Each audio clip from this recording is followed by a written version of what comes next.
Good morning, dear students. എല്ലാവരും സുഖമായിട്ടിരിക്കുന്നോ? Let us have a silent prayer. Okay. കഴിഞ്ഞ ഏതാനും നാളുകളായി നാം എല്ലാവരും വീടിനുള്ളിൽ തന്നെ കഴിഞ്ഞുകൂടുകയായിരുന്നു, അല്ലേ? ഇത്തരം സാഹചര്യങ്ങളിൽ വീട്ടുവളപ്പിനുള്ളിൽ കൃഷി ചെയ്യേണ്ട ആവശ്യകതയെക്കുറിച്ചും നമുക്ക് നല്ല ബോധ്യമുണ്ടായി. നിങ്ങളുടെ വീടുകളിലും അടുക്കളത്തോട്ടങ്ങൾ ഉണ്ടാവാറില്ലേ? ഉണ്ട്. എല്ലാവരുടെയും വീടുകളിൽ അടുക്കളത്തോട്ടങ്ങളുണ്ട്, അല്ലേ? നമ്മുടെ സ്കൂളിൽ നിന്നും അതുപോലെ തന്നെ മറ്റ് ഫാം പോലെയുള്ള സ്ഥലങ്ങളിൽ നിന്നുമൊക്കെ പച്ചക്കറി വിത്തുകളും തൈകളും ഒക്കെ നമുക്ക് ലഭ്യമാകാറുണ്ട്. ഇവയെല്ലാം വീടുകളിൽ നിന്ന് നട്ടുപിടിപ്പിച്ച് നല്ല സമൃദ്ധമായ പച്ചക്കറി തോട്ടങ്ങൾ പലരുടെയും വീടുകളിൽ കാണാറുണ്ട്. ഇത്തരം തോട്ടങ്ങളിലൊക്കെ ഇടയ്ക്കൊക്കെ നിങ്ങൾ നിത്യസന്ദർശകരാവാറില്ലേ? ഉണ്ട്. അപ്പോൾ തോട്ടം പരിപാലിക്കുന്ന സമയങ്ങളിൽ തോട്ടങ്ങളിൽ വന്നു പോകുന്ന പലതരത്തിലുള്ള ജന്തുജാലങ്ങളെയും നിങ്ങൾ കണ്ടു കാണുമല്ലോ, അല്ലേ? ഏതൊക്കെ ജന്തുജാലങ്ങളാണ് നിങ്ങളുടെ തോട്ടം സ്ഥിരമായി സന്ദർശിക്കാറുള്ളത്? കുറച്ചെണ്ണത്തിന്റെ ഉദാഹരണങ്ങൾ നിങ്ങൾക്ക് പറയാമോ? ശരി, എങ്കിലെല്ലാവരും സയൻസ് ഡയറി എടുക്കുക. നമുക്ക് ഓരോന്നും എഴുതി നോക്കാം. നിങ്ങളൊന്ന് എഴുതാമോ? ഏതൊക്കെ ജന്തുജാലങ്ങളെയാണ് നിങ്ങൾ വീട്ടിൽ നിത്യസന്ദർശകരായി കാണാറുള്ളത്? എല്ലാവരും എഴുതി കഴിഞ്ഞുവെന്ന് ടീച്ചർ വിചാരിക്കുന്നു. നമുക്ക് ഓരോരുത്തരുടെയായി ഉത്തരങ്ങൾ കേട്ടാലോ? അതെ, നിങ്ങൾ ഓരോരുത്തരും എഴുതിയിരിക്കുന്ന നിങ്ങളുടെ ലിസ്റ്റ് ഒന്ന് വായിക്കൂ. അതെ, ഉത്തരങ്ങളെല്ലാം വളരെയധികം ശരിയാണ്. നിങ്ങൾ പലതരത്തിലുള്ള പക്ഷികളെ കാണാറുണ്ട്. പിന്നെയോ ചിലന്തികളെ കാണാറുണ്ട്, വണ്ടുകളെ കാണാറുണ്ട്, അതെ, തുമ്പികളുണ്ട്, കീടങ്ങൾ, അതെ, തുമ്പികളുണ്ട്. പിന്നെ എന്തൊക്കെയുണ്ട്? പൂമ്പാറ്റകളുണ്ട്, നിശാശലഭങ്ങളുണ്ട്, ചാഴി വരാറുണ്ട്. അതെ, വളരെയധികം ശബ്ദം കേൾപ്പിക്കുന്ന ചീവീടുകൾ വരാറുണ്ട്. ഇങ്ങനെ പലതരത്തിലുള്ള ജന്തുജാലങ്ങൾ നമ്മളുടെ പച്ചക്കറി തോട്ടത്തിൽ നിത്യസന്ദർശകരായി ഉണ്ട്, അല്ലേ? എന്നാൽ ഇവയെല്ലാവരെയും നിങ്ങൾക്ക് ഇഷ്ടമാണോ? ഒന്ന് ആലോചിച്ച് പറയൂ. സത്യസന്ധമായി പറഞ്ഞാൽ ഇവയെല്ലാവരെയും നമുക്ക് അത്ര ഇഷ്ടമല്ല, അല്ലേ? ഏതൊക്കെ ജീവികളെയാണ് നിങ്ങൾക്ക് ഇഷ്ടം? ഏതൊക്കെയാണ് നിങ്ങൾക്ക് ഇഷ്ടമല്ലാത്തത്? എല്ലാവർക്കും പൂമ്പാറ്റകളെ ഇഷ്ടമാണ്, അല്ലേ? പക്ഷേ ചാഴിയെയും ചിലന്തികളെയും ചില വണ്ടുകളെയൊന്നും നിങ്ങൾക്ക് അത്ര കണ്ട് ഇഷ്ടമല്ല. എന്തായിരിക്കും ഇത്തരത്തിൽ നിങ്ങൾക്കൊരു ഇഷ്ടക്കേട് തോന്നാൻ കാരണം? അതെ, അത് തന്നെയാണ് ഇന്നത്തെ ക്ലാസ്സിൽ നമ്മൾ ചർച്ച ചെയ്യാൻ പോകുന്നത്. ചില ജീവികൾ നമുക്ക് പച്ചക്കറി തോട്ടങ്ങളിൽ പലതരത്തിലുള്ള ചില ശല്യങ്ങളൊക്കെ ഉണ്ടാക്കുന്നവരാണ്, അല്ലെ? പച്ചക്കറി തൈകൾ നമ്മൾ വളരെ കഷ്ടപ്പെട്ട് പരിപാലിച്ച് കൊണ്ടു നടക്കുമ്പോൾ ഇവന്മാര് വന്ന് അവയുടെ നീരൂറ്റി കുടിക്കുകയോ അവയെ തിന്നു നശിപ്പിക്കുകയോ ഒക്കെ ചെയ്യുന്നത് നമ്മൾ കാണാറുണ്ട്. അപ്പം ഇത്തരത്തിൽ മനുഷ്യന് ദോഷകരമായി വഹിക്കുന്ന ചില ജീവജാലങ്ങളെ നമുക്ക് അത്ര കണ്ട് ഇഷ്ടമല്ല, അല്ലേ? ഇത്തരം ജീവികളെ നമ്മൾ എന്ത് പേരാണ് വിളിക്കാറ്? ആർക്ക് പറയാം? അതെ, വെരി ഗുഡ്. അതായത് കീടങ്ങൾ എന്നാണ് നമ്മൾ ഇവയെ പറയാറുള്ളത്. കീടങ്ങളുടെ പ്രത്യേകത എന്താണ്? അവ മനുഷ്യന്റെ കൃഷി നശിപ്പിക്കുന്നു, അല്ലേ? അതുകൊണ്ടാണ് നമുക്കവ കീടങ്ങളായി മാറിയിട്ടുള്ളത്. കീടങ്ങളായിട്ട് പലതരത്തിലുള്ള സസ്യങ്ങളും ഒപ്പം ജന്തുക്കളും ഉണ്ട്. നിങ്ങൾ പറഞ്ഞവയിൽ പല നിങ്ങൾക്ക് ഇഷ്ടമല്ലാത്ത ജന്തുക്കളും എന്താണ്? കീടങ്ങളാണ്, അല്ലേ? കുറച്ചുകൂടി കൂടുതലായി പറയുകയാണെങ്കിൽ എന്തൊക്കെ പറയാം? അതെ, എലികൾ, പുൽച്ചാടികൾ, ഇവയെല്ലാം കീടങ്ങളുടെ വിഭാഗത്തിൽ പെടുന്നവരാണ്. പ്രിയപ്പെട്ട കുട്ടികളെ, ഇന്നത്തെ ബയോളജി ക്ലാസ്സിൽ നമ്മൾ ചർച്ച ചെയ്യാൻ പോകുന്നതും ഇവ തന്നെയാണ്. ഇത്തരത്തിൽ നിങ്ങളുടെ വീട്ടുവളപ്പിൽ കാണുന്ന കീടങ്ങളെ പ്രതിരോധിക്കേണ്ടതിന്റെ ആവശ്യകത നല്ല കൃഷിക്ക് ആവശ്യമാണ്, അല്ലേ? എങ്ങനെയൊക്കെ നമുക്ക് ഇത്തരത്തിൽ കീടങ്ങളെ പ്രതിരോധിക്കാം? ഇന്നത്തെ ക്ലാസ്സിൽ നമ്മൾ കാണാൻ പോകുന്നതും അത് തന്നെയാണ്. കീടനിയന്ത്രണം. കീടനിയന്ത്രണം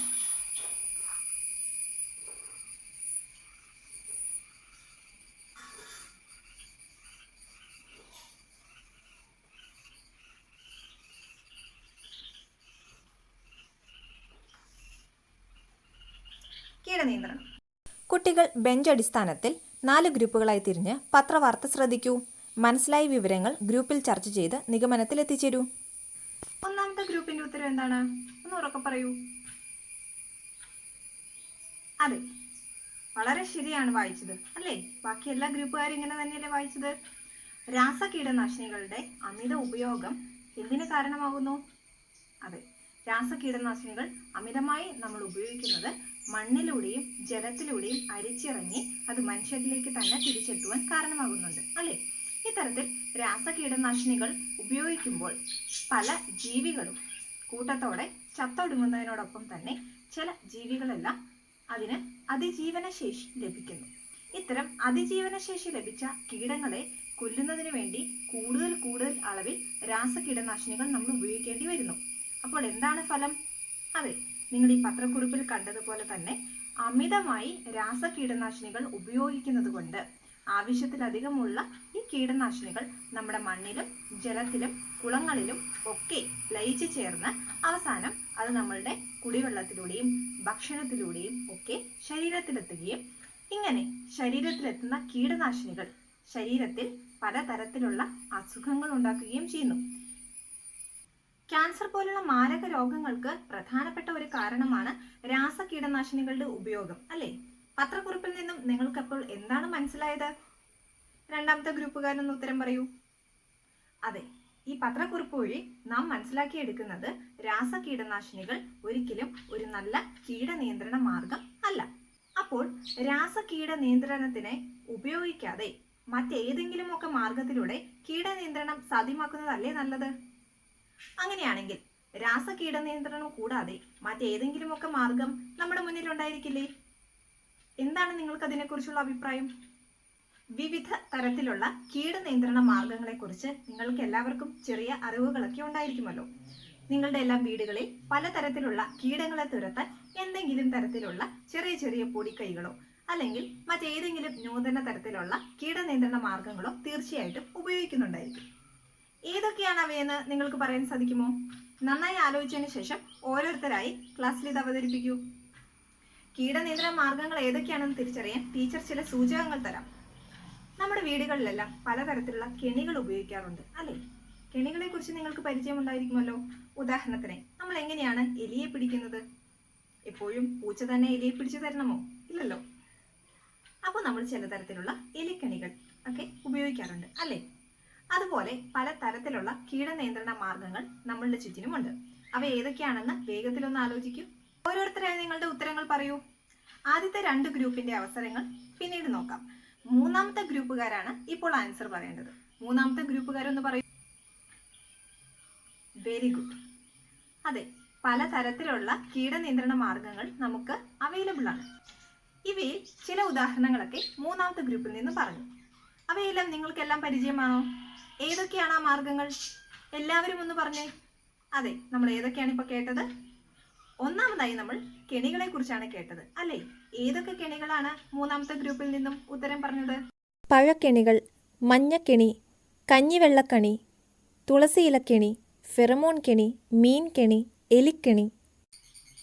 പൊതുവായ കീടനിയന്ത്രണത്തിന് വേപ്പെണ്ണ, വെളുത്തുള്ളി മിശ്രിതങ്ങൾ നമ്മൾ ഉപയോഗിച്ചു വരുന്നുണ്ട്, അല്ലേ? ശരിയാണ്. പിന്നെയോ?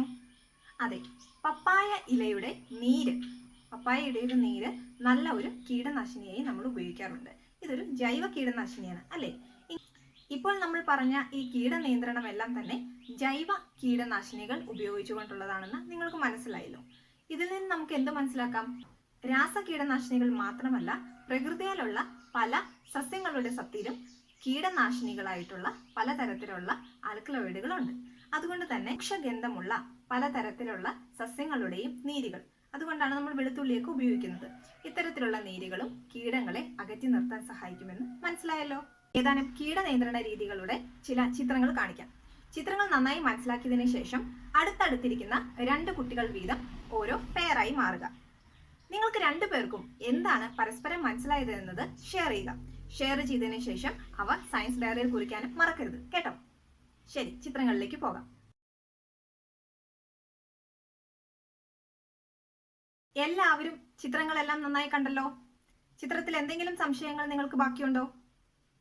എനിക്ക് തോന്നുന്നു നിങ്ങൾ എല്ലാവരും ഈ തിങ്ക് പെയർ ഷെയറിലൂടെ നിങ്ങൾക്ക് 2 പേർക്കും മനസ്സിലായ കാര്യങ്ങൾ പരസ്പരം ഷെയർ ചെയ്ത് കാണുമെന്ന്. നമുക്ക് ഉത്തരങ്ങളൊന്ന് പരിശോധിച്ചാലോ? അതെ, ആദ്യത്തെ തവണ 1ാമത്തെ ഗ്രൂപ്പിൽ നിന്ന് തുടങ്ങിയതുകൊണ്ട് ഇത്തവണ നമുക്ക് 4ാമത്തെ ഗ്രൂപ്പിൽ നിന്നും ഉത്തരങ്ങൾ കണ്ടെത്തി നോക്കാം. 4ാമത്തെ ഗ്രൂപ്പിന്റെ ഉത്തരങ്ങൾ നോക്കാം. ഒന്നാമതായി ചിത്രത്തിൽ കാണിച്ചിരിക്കുന്നത് ഏത് തരത്തിലുള്ള കീടനിയന്ത്രണ രീതിയായിരുന്നു? രാസകീട നിയന്ത്രണ രീതിയാണ്, അല്ലേ? അവിടെ എന്താണ് നമ്മൾ കണ്ടത്? വളരെ കറക്റ്റ് ആണ്. രാസകീടനാശിനിയുടെ ഉപയോഗമാണ് കണ്ടത്. രാസകീടനാശിനിക്ക് എന്തെങ്കിലും തരത്തിലുള്ള ഉദാഹരണങ്ങൾ പറയാൻ സാധിക്കുമോ? കുമിൾനാശിനി ഒരു രാസകീടനാശിനിയാണ്, അല്ലേ? അതുപോലെ തന്നെ കളനാശിനികളും രാസകീടനാശിനികളിൽ പെടുന്നുണ്ട്. ഈ കുമിൾനാശിനിക്കും കളനാശിനിക്കും അതുപോലെ തന്നെയുള്ള വേറെ പല രാസകീടനാശിനികൾക്കും ഒരു ഉദാഹരണം പറയാമോ? അതെ, നിങ്ങൾ പറഞ്ഞ ഉത്തരം വളരെ ശരിയാണ്. DDT, എൻഡോസൾഫാൻ ഇവയെല്ലാം രാസ കീടനാശിനികൾക്ക് മികച്ച ഉദാഹരണങ്ങളാണ്. ഇവയെ കൊണ്ടുള്ള ദൂഷ്യഫലങ്ങളെല്ലാം എന്താണെന്ന് നിങ്ങൾക്ക് അറിയുമായിരിക്കുമല്ലോ അല്ലേ? ശരി, എങ്കിൽ നമുക്ക് രണ്ടാമത്തെ ചോദ്യത്തിലേക്ക് കടക്കാം. രണ്ടാമത്തെ ചിത്രത്തിൽ നിങ്ങൾ കണ്ടത് എന്താണ്? മൂന്നാമത്തെ ഗ്രൂപ്പ് ഉത്തരം പറയൂ. അതെ, ജൈവ കീടനാശിനികൾ തളിച്ചുകൊണ്ടുള്ള ജൈവ കീട നിയന്ത്രണ രീതിയാണ് കണ്ടത്. ഈ ജൈവ കീടനാശിനികൾക്ക് ഒരു ഉദാഹരണം പറയൂ, വേഗത്തിൽ പറയൂ. നിങ്ങളുടെ കയ്യിൽ ഇഷ്ടം പോലെ ഉദാഹരണങ്ങൾ ഉണ്ടല്ലോ. അതെ, വേപ്പിൻ കുരുസത്ത്, പുകയില കഷായം ഇവയെല്ലാം തന്നെ പലതരത്തിലുള്ള ജൈവ കീടനാശിനികളാണ് അല്ലേ? നിങ്ങൾ എല്ലാവരും വളരെ സമർത്ഥരായ വിദ്യാർത്ഥികളാണ്. അങ്ങനെയെങ്കിൽ നമുക്ക് രണ്ടാമത്തെ ഗ്രൂപ്പിനോടുള്ള ചോദ്യം ചോദിക്കാം. അടുത്ത ചിത്രത്തിൽ നിങ്ങൾ കണ്ടത് ഏത് തരത്തിലുള്ള കീടനിയന്ത്രണ രീതിയാണ്?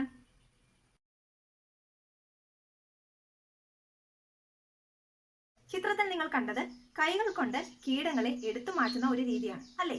അവിടെ നമ്മൾ കൈ എന്ന ഒരു ഉപകരണമാണ് ഉപയോഗിച്ചത്. ഇത്തരത്തിലുള്ള കീടനിയന്ത്രണ രീതിക്കാണ് യാന്ത്രിക കീടനിയന്ത്രണം എന്ന് പറയുന്നത്. യാന്ത്രിക കീടനിയന്ത്രണം എല്ലാ കീടങ്ങളിലും സാധ്യമാകുമോ? ഒന്ന് ചർച്ച ചെയ്യൂ. ഇല്ല അല്ലേ? എന്തുകൊണ്ടാണ്? കാരണം കൈകൾ ഉപയോഗിച്ചുകൊണ്ടോ അല്ലെങ്കിൽ മറ്റെന്തെങ്കിലും തരത്തിലുള്ള വസ്തുക്കൾ ഉപയോഗിച്ചുകൊണ്ടോ കീടത്തിനെ പ്രതിരോധിക്കുന്ന സമയത്ത് കീടത്തിന് വളരെ വേഗത കൂടിയ കീടങ്ങളാണെങ്കിൽ ബുദ്ധിമുട്ടായിരിക്കും അല്ലേ? അപ്പോൾ ഇഴഞ്ഞിഴഞ്ഞു പോകുന്നതോ അല്ലെങ്കിൽ സാവധാനത്തിൽ മാത്രം മൂവ് ചെയ്യുന്നതോ ആയിട്ടുള്ള കീടങ്ങളെ തുരത്താൻ വേണ്ടി നമുക്ക് ഇത്തരത്തിൽ യാന്ത്രിക കീടനിയന്ത്രണ രീതികൾ ഉപയോഗിക്കാം. യാന്ത്രിക കീടനിയന്ത്രണ രീതികൾക്ക് കൈകൊണ്ട് എടുത്തു മാറ്റൽ മാത്രമല്ലാതെ മറ്റുദാഹരണങ്ങളും കാണുമല്ലോ. ഒന്ന് ചിന്തിച്ചു നോക്കൂ, രണ്ടാമത്തെ ഗ്രൂപ്പിന് തന്നെ ഉത്തരം പറയാൻ പറ്റുന്നുണ്ടോ? അപ്പോൾ നമ്മൾ കണ്ടിട്ടുണ്ടായിരിക്കും കൃഷിയിടങ്ങളിൽ പലപ്പോഴും ബാക്കി വരുന്ന കൃഷി ആവശ്യങ്ങൾക്ക് ശേഷമുള്ള ചപ്പുചവറുകളൊക്കെ തീയിട്ട് കത്തിക്കുന്നത്. ഇത്തരത്തിൽ തീയിട്ട് കത്തിക്കുമ്പോൾ അവിടെ എന്താണ് നടക്കുന്നത്? മണ്ണിലുള്ള പലതരത്തിലുള്ള കീടങ്ങളുടെ മുട്ടകൾ നശിച്ചു പോവുകയാണ് ചെയ്യുന്നത് അല്ലേ? മുട്ടകളും പുഴുക്കളും ഒക്കെ നശിച്ചു പോവുകയാണ് ചെയ്യുന്നത്. അതും ഒരു യാന്ത്രിക കീടനിയന്ത്രണ രീതിയാണ്. പിന്നെയോ, അതെ, രണ്ടാമത്തെ ഗ്രൂപ്പുകൾ പറഞ്ഞതുപോലെ എലിക്കെണികൾ അല്ലേ? കെണികളെല്ലാം തന്നെ യാന്ത്രിക കീടനിയന്ത്രണ രീതിയാണ്. ഇവയെല്ലാം തന്നെ നമുക്ക് കീടനിയന്ത്രണത്തിന് ഉപയോഗിക്കാവുന്ന മാർഗങ്ങളാണ്. അപ്പോൾ നിങ്ങളുടെ ഉത്തരവും വളരെ ശരിയാണ്. അങ്ങനെയെങ്കിൽ ഒന്നാമത്തെ ഗ്രൂപ്പിന്റെ ഉത്തരങ്ങൾ കേൾക്കട്ടെ. ഏതാണ് അവസാനമായി ടീച്ചർ കാണിച്ച ചിത്രം? ഒരു ജീവിയെ പ്രതികൂലമായി ബാധിച്ചുകൊണ്ട് അവയെ ആശ്രയിച്ച് ജീവിക്കുന്ന ഒരു ജീവിയെ പരാദജീവികൾ എന്നാണ് വിളിക്കുക അല്ലേ? ഇപ്പൊ ചിത്രത്തിൽ കാണിച്ചത് തീർച്ചയായിട്ടും എന്താണ്? ഒരു പരാദ ബന്ധമാണ്. മിത്രകീടങ്ങളെ കൃഷിയിടങ്ങളിൽ പരമാവധി പ്രോത്സാഹിപ്പിക്കുകയാണ് ചെയ്യുന്നത്. ഇങ്ങനെ ഒരു മിത്രകീടത്തിന് നിങ്ങൾക്ക് ഒരു ഉദാഹരണം പറയാൻ സാധിക്കുമോ? വളരെ കറക്റ്റ് ആയിട്ടാണ് ഉത്തരം പറഞ്ഞിരിക്കുന്നത്. നിങ്ങൾക്ക് മിത്രകീടങ്ങൾ എന്താണെന്ന് കൃത്യമായി മനസ്സിലാക്കിയിരിക്കുന്നു.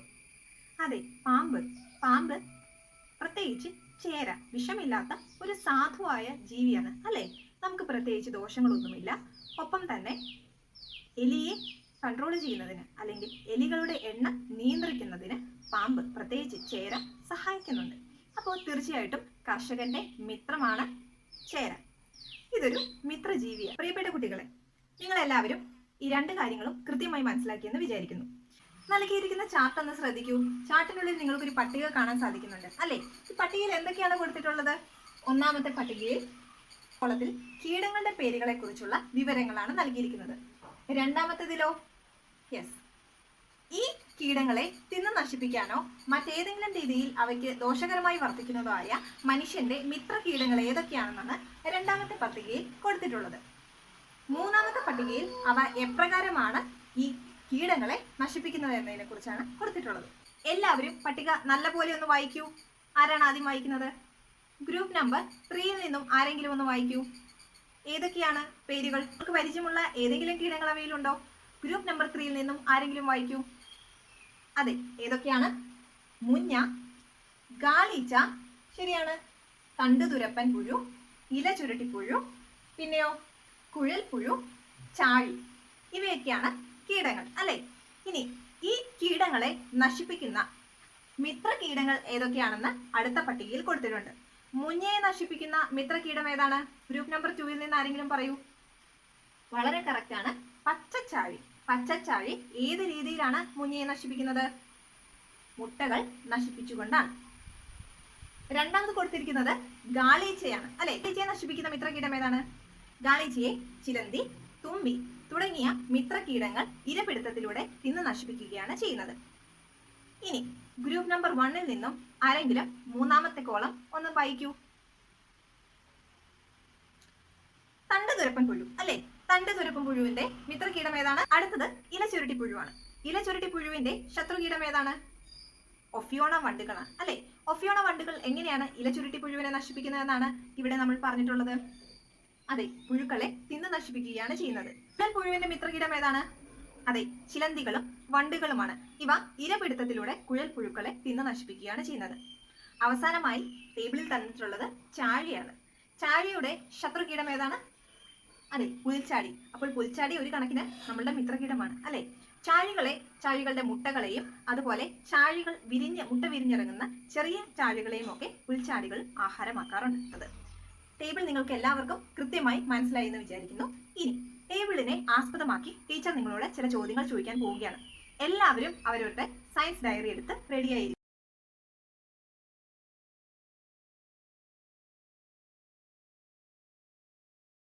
ചോദ്യത്തിന്റെ ഉത്തരം എല്ലാവരും എഴുതി കഴിഞ്ഞോ? എന്താണ് ഉത്തരം? അതെ, കീടങ്ങളെ അവയുടെ സ്വാഭാവികമായ ശത്രു കീടങ്ങളെ ഉപയോഗിച്ച് നശിപ്പിക്കുന്ന രീതിയാണ് നമ്മൾ ഈ കാണിച്ചിരിക്കുന്ന പട്ടികയിലുടനീളം കണ്ടത്. രണ്ടാമത്തെ ചോദ്യത്തിന്റെ ഉത്തരം എന്തായിരിക്കും?